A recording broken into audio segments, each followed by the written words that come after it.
Hello friends, I am back with my another video. So last video में हमने कुछ objects बनाए थे एक शेडिंग के साथ, थोड़ा सा उसमें और डिटेल करते हुए।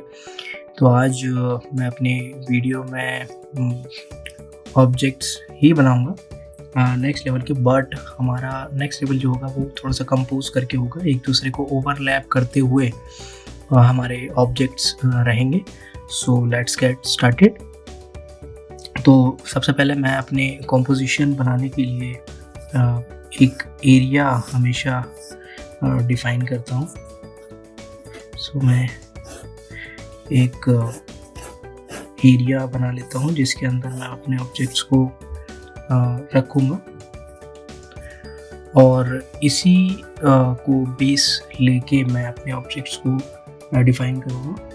अभी हम स्टिल लाइफ को कोशिश कर रहे हैं ड्रॉ करने की, और फिर हम इसी तरह से धीरे धीरे स्टैगर्ड वे में आगे बढ़ते जाएंगे। इसको मैं थोड़ा हाफ में डिवाइड कर लेता हूँ जिससे मुझे पता लग जाए कि मेरे ऑब्जेक्ट मुझे कहाँ पर प्लेस करने और मैं कहाँ पे प्लेस कर सकता हूँ। थोड़ा सा एरिया मैं चारों तरफ का छोड़ के चलूँगा ताकि मुझे पता रहे कि मेरे जो कॉम्पोजिशन है पूरी मेरे कैनवास, अगर मैं इसको कैनवास कहूँ तो गलत नहीं होगा। तो इस कैनवास के बीच में मेरे सारी कॉम्पोजिशन आनी चाहिए। ओके, सो मैं अपने एक ऑब्जेक्ट जो मेरा ऑलमोस्ट बीच में है उस और सबसे हाइट में है वो मैं बेसिक शेप से बनाने की कोशिश करूँगा। ओके, थोड़ा सर्कल, थोड़ी लाइंस का इस्तेमाल करते हो मुझे ताकि मेरा अंदाज़ा हो कि मैं सही जा रहा हूँ या नहीं जा पा रहा हूँ। और इसी को ओवरलैप करते हुए मेरा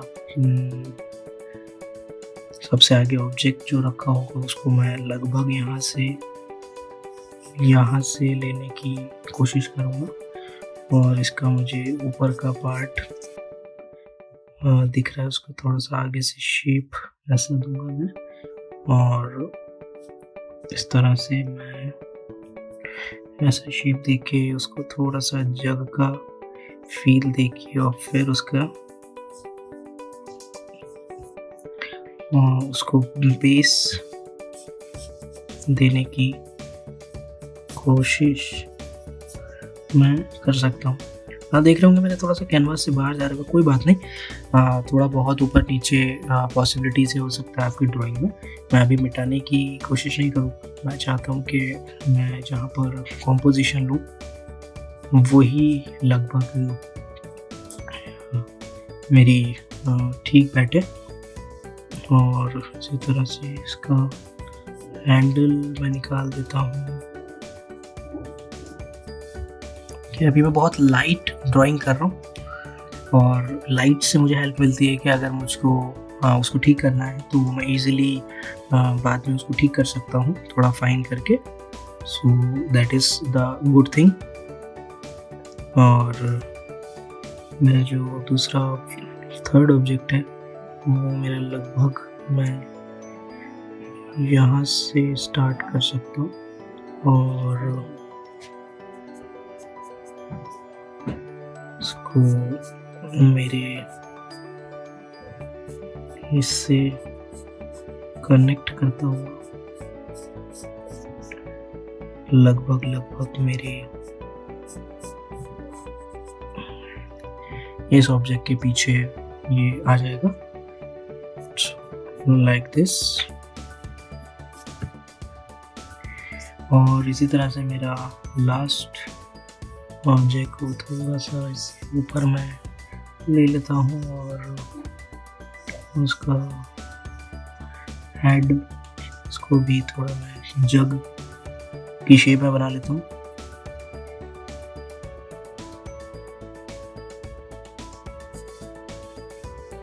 थोड़ा सा से आता हुआ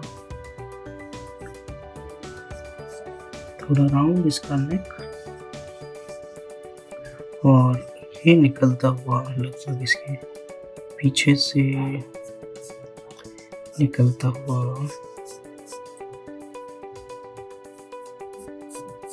और ये इसके यहाँ तक मैं इसको रख सकता हूँ। और इसका जो हैंडल है वो मेरा यहाँ से निकलता हुआ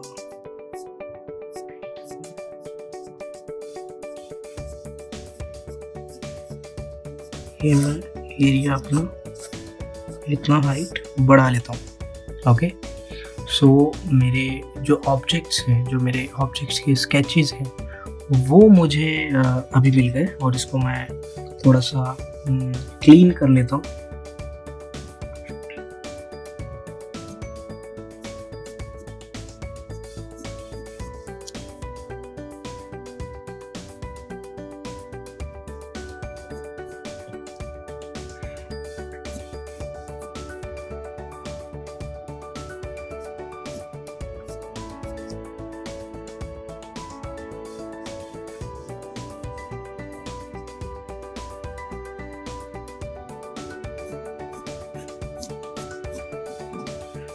ओके,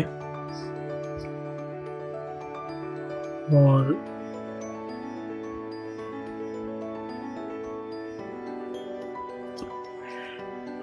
इसकी डेप्थ मैं निकाल देता हूँ, और इसी तरह से सेकंड ऑब्जेक्ट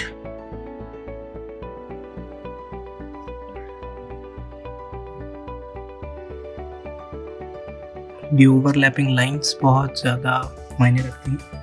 इन ओवरलैपिंग के ज़रिए ही आप अपने ऑब्जेक्ट्स या कोई भी चीज़ आप ड्रॉ कर रहे हैं उसमें आप किसी भी तरह की फील दे सकते हैं। उससे पता लगता है कि ऑब्जेक्ट आगे है या पीछे है, या ऑब्जेक्ट का कौन सा किनारा आगे है और कौन सा पीछे है।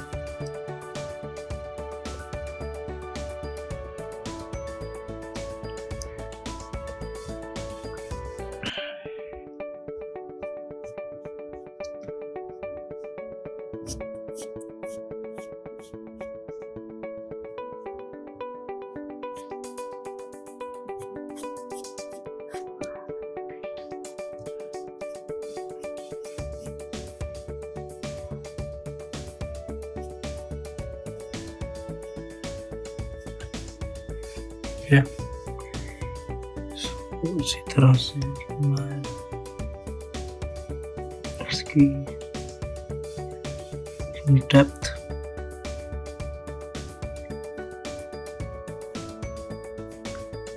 निकाल देता हूँ।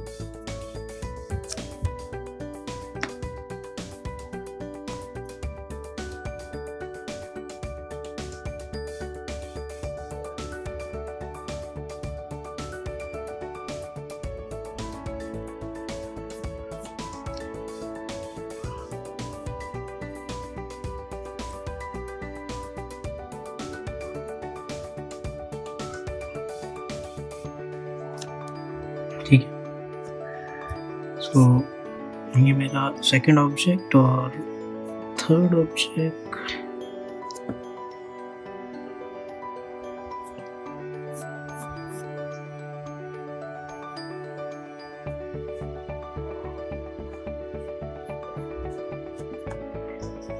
देन मेरा लास्ट ऑब्जेक्ट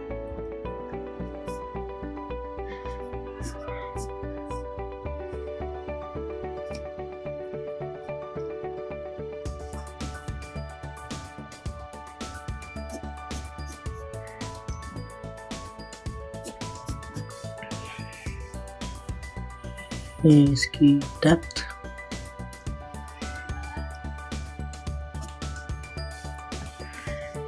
और हल्की सी यहाँ पे डेप्थ हम दे सकते हैं, और हमारे ऑब्जेक्ट का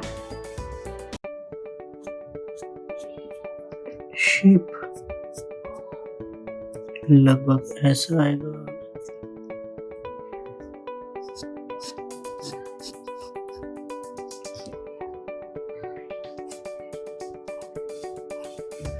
ठीक है। सो इस तरह से इसका हैंडल,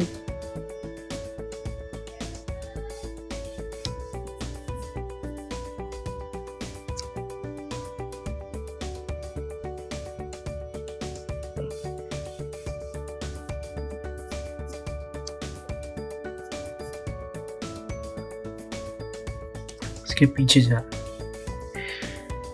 सो इस तरह से मैं अपने ऑब्जेक्ट्स को कंपोज कर सकता हूँ, मेरे ऑब्जेक्ट्स आगे और पीछे। आपने जिस तरह से देखा कि मैंने कितने बेसिक से उसका शेप्स को डिफाइन किया और फिर उसके बाद उसको ऑब्जेक्ट्स को आगे पीछे प्लेस करने की कोशिश की है। और ये ध्यान रहे कि आपको उसका मिडिल जो पोर्शन है उसको कितना बैलेंस रखना है, वो ऐसा ना लगे कि वो टेढ़ा जा रहा है या इधर जा रहा है उधर जा रहा है। बट मैं कोशिश करता हूँ कि आपको तेज़ी से बताऊँ ताकि मेरी वीडियोस जो हैं वो और ज़्यादा लेंदी ना हो। ओके, सो अब हम इसमें थोड़ा शेड दे देंगे हैचिंग के ज़रिए, तो बहुत ज़्यादा नहीं बट मैं थोड़ा लाइट शेड करने की कोशिश करूँगा। अगर मेरी लाइट लेफ़्ट साइड से पड़ रही है तो लाइट हमारी लेफ़्ट साइड पे सारे ऑब्जेक्ट्स की वाइट में छोड़ दूँगा और बाकी राइट साइड में जो है वो शेड रहेगा। सो अगर हम इसकी शेड यहाँ पे डेप्थ और राइट साइड में जैसा मेरा ऑब्जेक्ट का शेप जा रहा है वैसे ही मैं अपनी शेड्स की लाइंस को दे सकता हूँ। ओके, इस तरह से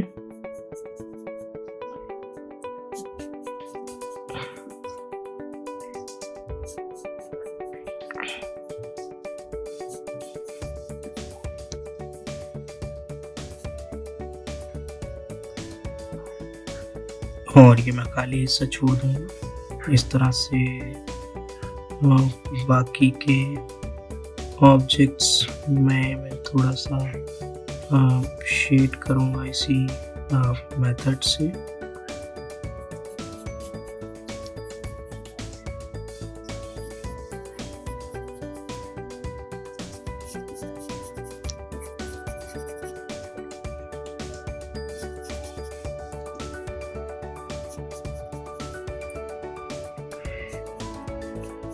ये थोड़ी सी इसके ऊपर पीछे ऑब्जेक्ट का अगर शेड पड़ रहा है तो मैं इसको यहाँ पे शेड दे सकता हूँ।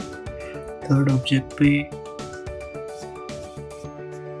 थोड़ा सा डेप्थ अगर मुझको निकालनी है और यहाँ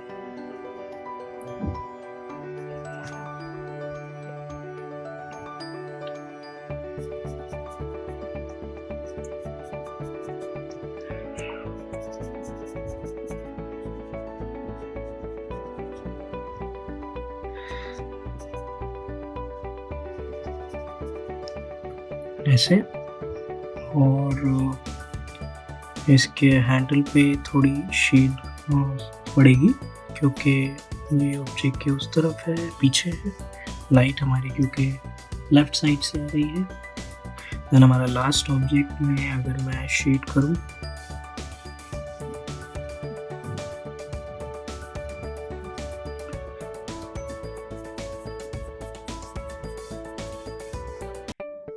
इसी तरह से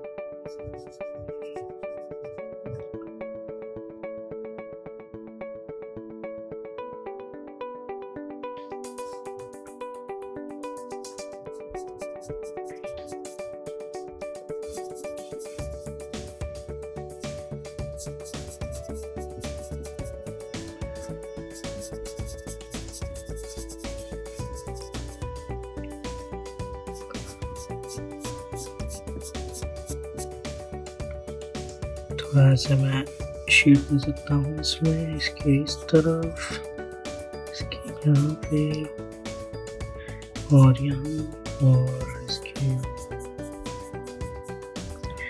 इसके में और इसके पीछे का हमारा ये ऑब्जेक्ट छुप जाएगा शैडो में, तो नीचे, और इसकी अगर शैडो मेरी ऐसे कुछ जा रही है ये, और लास्ट ऑब्जेक्ट की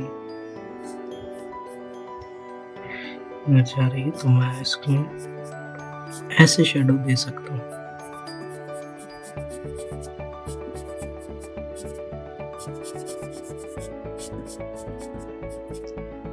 ओके, सो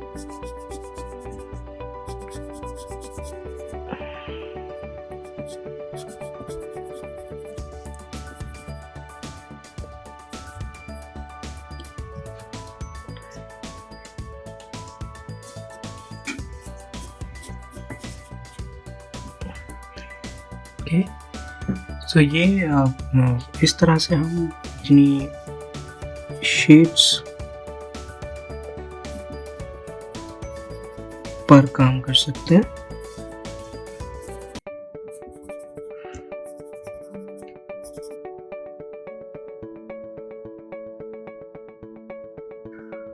और इसको डार्क करना है तो हम और भी अपनी जो एरिया है वो डार्क कर सकते हैं, बट आई डोंट थिंक हमको और ज़्यादा डार्क करने की ज़रूरत है, सो इसको हम यहीं पर ही छोड़ सकते हैं। सो आई होप आपको ये क्लियर होगा और समझ आ रहा होगा कि हम किस मेथड से ड्रॉ करें और किस तरह से हम शेड कर सकते हैं। शेडिंग के भी अलग अलग तरह के मेथड्स मैं आपको बताऊंगा, बट प्रोसेस वाइज और सीक्वेंस से। So thank you so much and see you in my next video.